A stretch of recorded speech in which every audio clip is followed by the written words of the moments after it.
Brought you by Meghdoot herbal. Meghdoot Satritha shampoo ये hair fall को कम करे, डैंड्रफ को रोके और दे आपके बालों को भरपूर मजबूती। मेघदूत सतरीठा शैम्पू। अरे कान्हा जन्म सोने आई, यशोदा मैया ले लो बधाई। कान्हा जन्म सोने आई, यशोदा मैया दे दो बधाई। आज श्री कृष्ण जन्माष्टमी के मौके पर लाखों श्रद्धालुओं का सैलाब मथुरा में इकट्ठा हो रहा है। अपने आराध्य कान्हा के जन्मोत्सव में शामिल होने के लिए श्रद्धालु आज पहले से ही दर्शन के लिए नाचते गाते श्री कृष्ण जन्मभूमि मंदिर तक पहुंचे।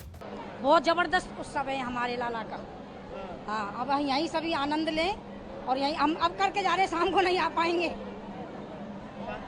नहीं आ पाएंगे। बधाई गाते हैं, नीचे बधाई गाते हैं हम।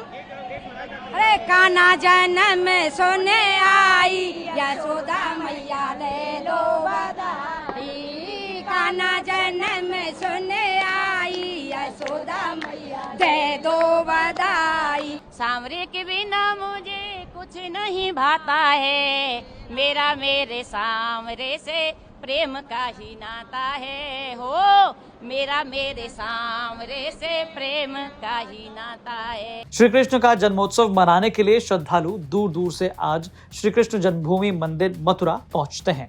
इस भूमि का असल महत्व बताते हुए श्री कृष्ण जन्मभूमि ट्रस्ट के सचिव कपिल शर्मा बताते हैं, भगवान श्री कृष्ण नूतन है, नवीन है, नित्य है। भगवान का जन्म महोत्सव हमेशा नवीन होता है। श्री ठाकुर जी के जन्मोत्सव के दिन श्री कृष्ण जन्मभूमि का महत्व वैकुंठ से भी ज्यादा है। भगवान वैकुंठ में तो नित्य वास करते हैं, लेकिन चूंकि भगवान ने जन्म की लीला इसी पवित्र भूमि पर की है, इसलिए देवता भी, देवादिदेव महादेव भी भगवान श्री कृष्ण के जन्माष्टमी महोत्सव में सम्मिलित होने पधारते हैं। इस वर्ष भगवान सिंदूर पुष्प बंगले में विराजमान होकर भक्तों को दर्शन देंगे। अब जब इतना भव्य मौका है तो जाहिर सी बात है कि भक्तों की भीड़ को मैनेज करना भी एक बड़ा टास्क है।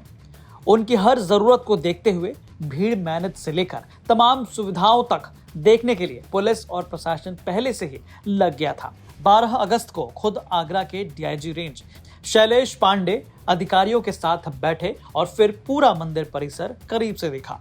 फिर तैयारी को लेकर उन्होंने कहा, अगर हम श्री कृष्ण जन्मोत्सव की बात करें, श्री कृष्ण जन्म स्थान पे जो कार्यक्रम हो रहा है, तो यहाँ पे जन्मभूमि का मंदिर और आसपास के एरिया को 3 जोन, 17 सेक्टर और डिफरेंट सब सेक्टर्स में डिवाइड किया गया है।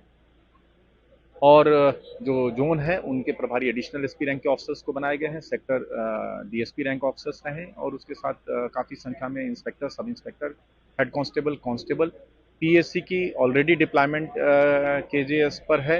इसके अतिरिक्त पीएससी की डिप्लॉयमेंट, फ्लड प्लाटून की डिप्लॉयमेंट, सीएपीएफ के रूप में यहाँ पे ऑलरेडी स्टैटिक डिप्लॉयमेंट है, स्थायी डिप्लॉयमेंट है यहाँ पर।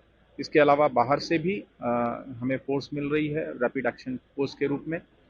तो पर्याप्त संख्या में पुलिस बल, पीएससी और सीएपीएफ की यहाँ पे डिप्लॉयमेंट रहेगी। उसके अलावा यातायात व्यवस्था सुचारू रूप से चले, इसके लिए ट्रैफिक पर्सनल की पर्याप्त संख्या में यहाँ पे डिप्लॉयमेंट किया जा रहा है। पार्किंग की व्यवस्था, diversion plan, signages, barrier points, ये सारे निर्धारित किए गए हैं। क्राउड का फ्लो यूनिडायरेक्शनल रहे, इसके लिए एक ही दिशा में फ्लो इंश्योर कराने के लिए गेट नंबर 3 से एंट्री और गेट नंबर 1 से निकास की व्यवस्था की गई है।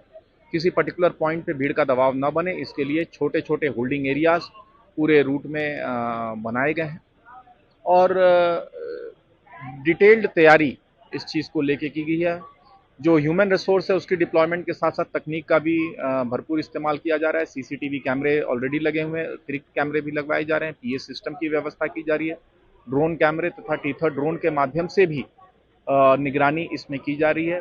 जितनी हमारी इंटेलिजेंस एजेंसीज हैं, एलआईयू है, अन्य जो एजेंसी है, उनसे बेहतर कोऑर्डिनेशन की व्यवस्था की जा रही है। भीड़ का दबाव बनने पर भीड़ भाड़ वाले इलाकों से बचें, विशेष करके जो अत्यंत वृद्ध हैं, बीमार हैं, बहुत छोटे बच्चे हैं, वो भीड़ भाड़ वाले स्थानों से बचें। आपको बता दें कि लगातार पुलिस की टीम जिला प्रशासन के साथ मिलकर छोटी से छोटी चीजों पर ध्यान दे रही है। श्रद्धालुओं की भारी भीड़ को देखते हुए सुरक्षा व्यवस्था में तैनात पुलिस और प्रशासनिक अधिकारियों की ब्रीफिंग 15 अगस्त को श्री कृष्ण जन्मस्थान स्थित लीला मंच के प्रांगण में हुई। इस ब्रीफिंग में सुरक्षा ड्यूटी पर लगे सभी पुलिस और प्रशासनिक अधिकारियों के साथ जोनल और सेक्टर मजिस्ट्रेट भी मौजूद रहे। जिलाधिकारी सीपी सिंह और एसएसपी श्लोक कुमार ने अधिकारियों को निर्देश दिया कि सुरक्षा में कोई ढिलाई न बरती जाए। साथ ही श्रद्धालुओं के साथ सद्व्यवहार करने पर जोर दिया गया। अधिकारियों का कहना है कि आस्था को लेकर आने वाले श्रद्धालुओं के साथ किसी भी प्रकार का अभद्र व्यवहार न हो। साथ ही उन्होंने ये भी कहा कि श्रद्धालु आसानी और सुगमता से दर्शन कर सके, इसके लिए भी इंतजाम पुख्ता किए जाएं। मथुरा से मदन गोपाल शर्मा की रिपोर्ट, यूपी तक।